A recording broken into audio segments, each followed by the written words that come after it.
All right, welcome to Chukwu's channel. Thank you for tuning in. Please like, share, and subscribe. I am Wu.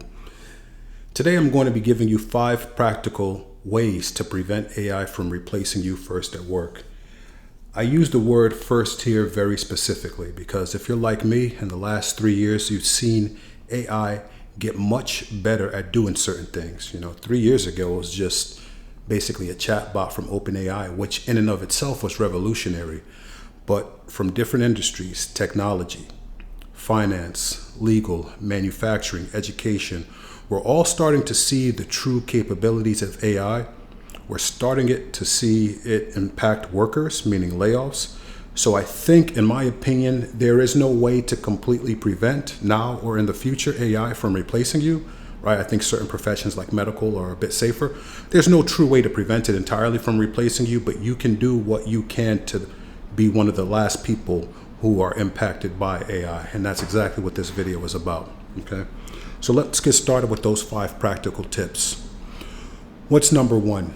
You have to ask yourself, what is AI not able to do?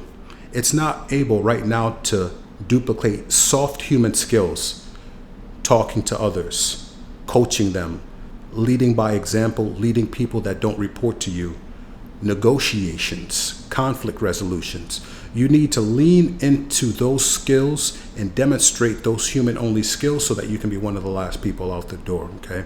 Focus on what you do well from a human-only perspective, whether it's negotiation, whether it's bridging the gap between knowledge of different areas or bringing people together to find a new solution. Lean into that because that's something that AI right now can't really replicate, and I think it's also going to be a skill that's needed in the future. Focus on the soft skills, okay?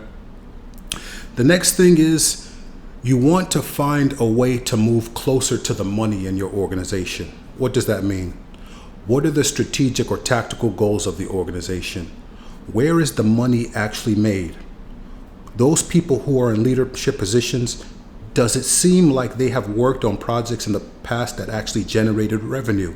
If you can put yourself in a position over the next few months or the next few quarters or the next year to be in a department, work on a project, or be next to any individuals that bring revenue into the organization, and you can say at the end of the year, this is how much money I've actually generated from my projects, from my problem solving, that's going to be very helpful. At the end of the day, money talks, nonsense walks. So if you can truly say that you are bringing revenue into the organization, that's not the type of person any org is going to want to let go of, okay? So move closer to the money. Another thing you need to do, and this is something I need to focus on myself in my professional career, is celebrating your wins. Have you worked on a very important strategic project? Have you solved a problem that was long outstanding that no one cared about? Have you improved the process? Be able to effectively, clearly, and not in a boastful way, don't brag about it, communicate what you have done to actually help the organization. It's much easier to remain in an organization that is going through reductions in force or layoffs when there are champions in the room that speak your name. Hey, Joanne or John, they did X, Y, Z, and it really helped move the organization forward. If they don't know your name, if they don't know about your contribution, you just become sort of a number, another number on the sheet. Celebrate your wins. Don't brag about it, but make it be known that you are a valuable asset to the organization that the organization should keep around, okay? Another way to prevent yourself from being replaced by AI first in the workplace is to not be execution only. Think about it. Do you want to be the person that just adds up numbers in an Excel spreadsheet, summarizes documents and send a document to the next organization? Or do you want to be working on things that are strategic, things that are high-level problems, things that are very important to the organization? Are you proactively providing new ideas to solve things, new ways of doing things, process improvements? If you're execution only, AI can execute. If you're able to creatively solve problems, work on strategic design considerations, process flow considerations, it's going to be very helpful for you. You don't want to be the one just pressing the button, because AI right now is able to press the button for organizations. And you're seeing that with all the layoffs across technology, across finance, across legal. If you're just a button pusher, the button's about to get pushed on you, all right? Just keep that in mind. Now, the final thing you can do to prevent yourself from being replaced by AI first, continually work on your AI skills, actually.